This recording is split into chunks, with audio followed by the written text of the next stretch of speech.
Vous cherchez de la performance, vous cherchez de la puissance et vous êtes fan de jeux vidéo sur mobile, j'ai le smartphone éventuellement de vos rêves, le tout dernier Poco F4 GT. L'an dernier, rappelez-vous, Poco avait lancé un Poco F3 avec un excellent rapport qualité-prix-performance. Et cette année, elle revient avec un Poco F4 GT, toujours axé sur la performance, mais aussi tourné vers le gaming. On va notamment retrouver sur la tranche droite deux petites gâchettes magnétiques, histoire de pouvoir jouer dans des conditions optimales comme si vous teniez une manette. Bon, il y a également d'autres surprises qu'on verra par la suite. Alors, que vaut ce Poco F4 GT? Eh bien, on va voir tout ça durant ce test. Rapidement, si vous n'avez pas encore fait, pensez à vous abonner, vous activez la petite cloche de notification juste en bas pour ne rien rater des prochaines vidéos qui arrivent. Il y en a pas mal, donc allez-y. Allez, on y va. La première bonne partie de ce Poco F4 GT, elle se trouve à l'intérieur du packaging. Je vous montre tout ça.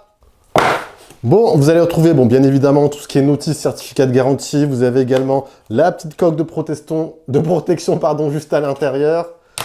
Et voilà, la première bonne surprise, c'est que, vous allez avoir un câble USB-C pour la recharge de 1,5 m. Donc ça, c'est pratique, si vous voulez charger votre smartphone tout en jouant. Vous avez donc un câble assez long.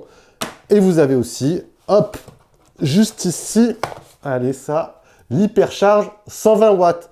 Et ça, c'est franchement un gros plus. Poco nous annonce ici 17 minutes et on n'est effectivement pas très loin pour recharger le smartphone de 0 à 100%.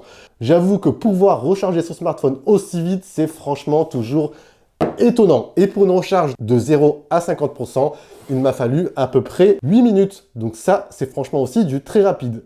Concernant ensuite l'autonomie, le smartphone se situe sur une tranche que je qualifierais d'à peu près correcte. Vous pouvez tenir une bonne journée, voire une journée et demie en usage basique.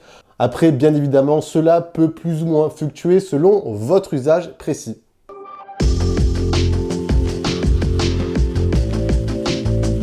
Bon, il n'y a pas à dire, ce smartphone est véritablement excellent sur l'aspect multimédia et sur l'aspect gaming.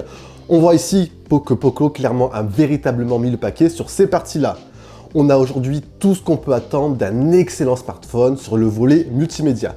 Vous avez un écran que j'ai trouvé franchement hyper quali avec de très belles couleurs.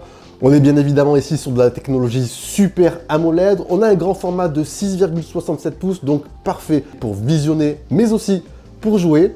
Vous avez une réactivité tactile très élevée et également du 100 Hz, donc pour un maximum de fluidité. Le taux de rafraîchissement en plus se veut adaptatif, donc ça c'est super bien. Ça va vous permettre d'avoir un taux de rafraîchissement qui s'adapte automatiquement en fonction de votre contenu. Donc en même temps, ça va vous permettre d'économiser de la batterie. Un petit point également que j'apprécie, dans les paramètres, vous allez pouvoir notamment configurer votre dalle précisément.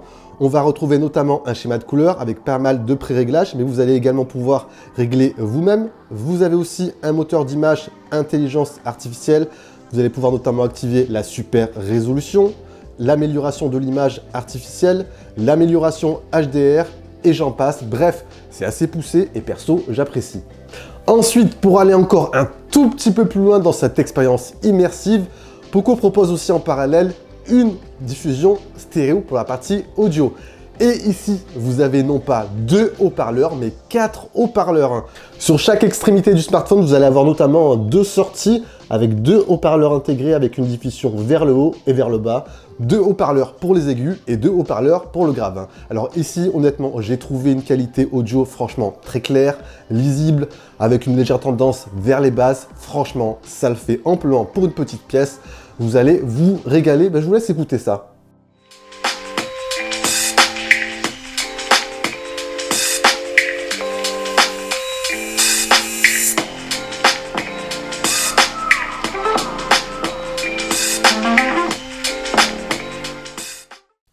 On va aborder le cœur de ce Poco F4 GT, c'est l'expérience gaming. Alors oui, j'en vois certains qui vont me dire « Jojo, on peut tout à fait jouer de manière très confortable avec un smartphone performant aux jeux vidéo ». Je vous dirais tout à fait d'accord, mais voilà, aujourd'hui, ce qu'on attend d'un smartphone gaming, c'est avant tout une expérience plus poussée, une expérience plus immersive. Ce smartphone s'adaptera bien évidemment aux usages de la plupart des consommateurs, mais également aussi aux consommateurs plus avertis qui attendent une expérience, voilà, bien ancrée, bien visée sur l'expérience jeu vidéo. Techniquement, en plus ici, Poco n'a pas fait les choses à moitié. Elle intègre le processeur le plus rapide du moment, c'est le Snapdragon 8 Gen 1 qui est couplé ici à 8 ou 12 Go de mémoire vive. Vous avez un score anti-dessus très élevé. Bref, ici, on a une configuration capable d'avoir un smartphone ultra fluide au quotidien, exécuter des tâches lourdes en ressources et surtout faire tourner tous les jeux 3D du Play Store avec des paramètres graphiques très élevés. Sur chaque extrémité de la tranche droite donc du smartphone, vous allez retrouver ici deux gâchettes magnétiques que vous allez pouvoir activer ou désactiver via les deux interrupteurs ici. Lorsque vous activez les deux simultanément, hop, vous avez un mode turbo qui se lance automatiquement.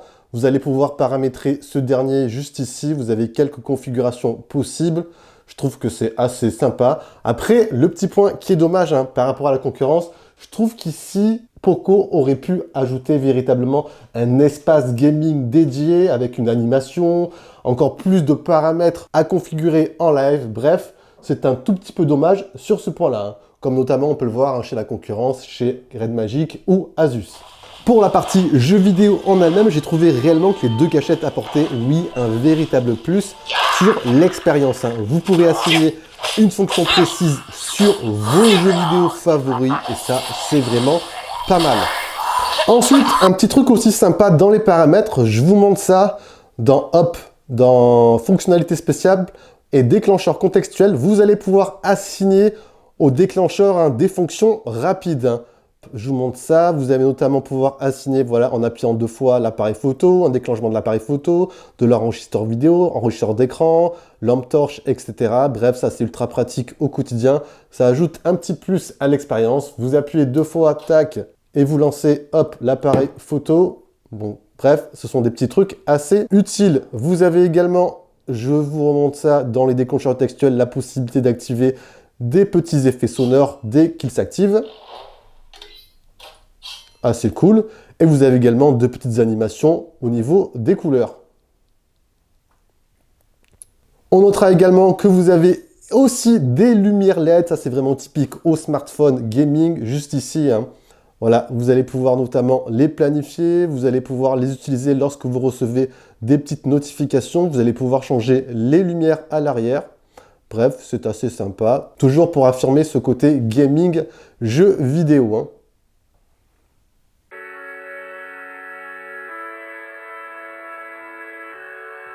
J'en ai pas forcément parlé durant le test, mais vous l'avez sans doute remarqué. Côté look, on a un smartphone, un très prononcé esprit gaming. Les formes géométriques à l'arrière, les petites LED, le flash en forme d'éclair. Bref, ça rappelle vraiment l'esprit orienté jeu vidéo. Côté ergonomie, ensuite, j'ai trouvé le smartphone avec une bonne préhension. On le tient parfaitement en main. Il n'est pas excessivement lourd, autour des 200 grammes. C'est nickel, les deux gâchettes sont accessibles très facilement. Petit point qui me gêne un tout petit peu, lorsqu'on le tient comme ça de manière horizontale avec les gâchettes accessibles, on va un tout petit peu boucher les haut-parleurs. Donc ça, c'est un point moyen. De manière générale, les smartphones gaming ne font pas de la partie photo-vidéo une partie prioritaire. Eh bien, je vous dirais que pour ce Poco F4 GT, eh bien, il suit cette tendance. Techniquement, le smartphone embarque ici 3 capteurs. Vous avez un capteur principal de 64 mégapixels, c'est le Sony IMX686, un bon capteur qui a déjà fait ses preuves sur des smartphones auparavant. Vous avez un ultra grand angle et un capteur macro. Alors sur la partie photo-vidéo, personnellement j'ai trouvé qu'il y a tout de même une bonne évolution par rapport au F3 de l'an dernier. 2 jours franchement c'est assez correct, plutôt bon même. La qualité globale elle est satisfaisante, le piqué est bon au centre de l'image. Et les couleurs sont très naturelles. Après, au niveau d'exposition, elle est plus ou moins bonne selon les scènes. Côté ultra grand angle, on perd bien évidemment en quali avec pas mal de distorsions. Après, pour les réseaux sociaux, ça fera largement l'affaire. Vous avez un capteur macro. Après, pour ma part, il est toujours anecdotique. De nuit, par contre, le constat n'est pas le même. Le bruit numérique s'installe assez vite. Bref, de nuit, c'est pas forcément sa grande force. On notera aussi en parallèle côté vidéo que vous pourrez filmer en 4K à 60 images par seconde. Quelques petits points techniques que je n'ai pas mentionnés durant ce test. Le smartphone côté audio est compatible avec le Dolby Atmos. Il est compatible également avec le Bluetooth 5.2. Vous avez également la compatibilité avec le Wi-Fi 6E, donc ça c'est plutôt bien. Et dernier point, bien sûr, il est compatible 5G et vous aurez à l'intérieur une double nano SIM.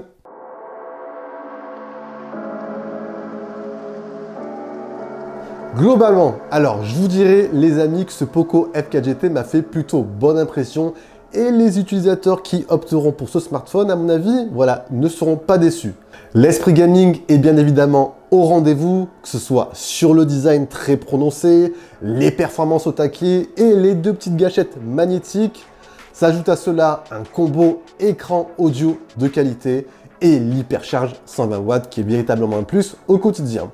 Bref, ce smartphone s'adaptera aussi bien aux usages basiques qu'au quotidien, donc à peu près ciblé pour tous les consommateurs, mais aussi à celles et ceux qui attendent véritablement un smartphone orienté gaming. On notera tout de même un volet photo-vidéo légèrement en retrait par rapport au reste, une autonomie que je trouve juste suffisante, et pour finir, l'interface MIUI qui n'est pas exempte de petits défauts. Bon, vous commencez à la connaître. Il y a des qualités, mais aussi quelques défauts. Si vous n'avez pas vu mes vidéos, j'en parle. N'hésitez pas à aller les checker. Le smartphone débarque chez nous à 599 € en configuration de base 8/128 et pendant sa période de lancement, il est à 100 € moins cher. Après, Poco étant une filiale de Xiaomi, à mon avis, vous risquerez d'avoir pas mal de promotions par la suite. Et voilà les amis, on a fait un tour, je pense, assez complet de ce Poco F4 GT. Si vous avez des questions, n'hésitez pas, vous envoyez tout ça en bas dans l'espace commentaire. Si vous avez apprécié, vous savez ce qu'il vous reste à faire. Le gros pouce bleu, partagez la vidéo. Et pour celles et ceux qui ne l'ont pas fait, vous vous abonnez et vous activez la petite cloche de notification juste en bas, très important. Allez, sur ce, je vous dis bien évidemment à la prochaine. C'était Jojo, prenez soin de vous. Allez, ciao, ciao!